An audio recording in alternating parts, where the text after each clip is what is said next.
Here we go, my specialist subject. Yes, Italy has banned the use or the sale of lab-grown meat. Lab-grown meat is currently only approved in the US and Singapore anyway. It's got to go through more trials and tribulations. But despite the fact that Italy has passed this law, they're in the European Union, which means what the European Union wants and decides will probably take precedence over whatever Italy decides. So once the European Union have made their mind up which way they're going to jump with lab-grown meat, it might make the Italian law null and void. Obviously, the thing about the EU Commission, they are alone to themselves. I mean, Ursula von der Leyen is so far up Bill Gates' backside, you can only see the tips of her high heels showing.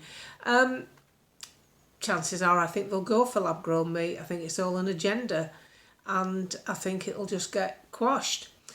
Well done Italy for having a go though at stopping this absolutely ridiculous phenomenon that we don't really need, because we're getting told lots of propaganda about how we have to move forward food-wise. So just to clarify, yes, they've banned it, but it might not stick because the EU will decide, which is one of the reasons why I voted for Brexit.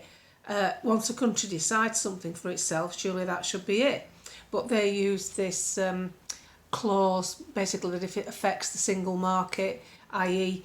there could be a lab-grown meat manufacturer based in Germany that through EU law could have the right to sell throughout the European Union. Italy will ban it, that affects the single market. So they won't allow it. They'll have to tell Italy they have to accept the lab-grown meat. That's just an instance that may or may not happen.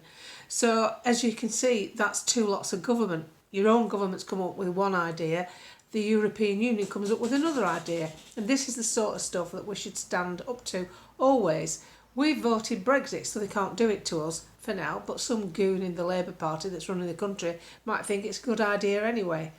But we've enough to fight, fighting our own people, without having to fight the European Union, the 5 presidents, the Commission, and all the other bumf that comes with eons of red tape that not one single country needs.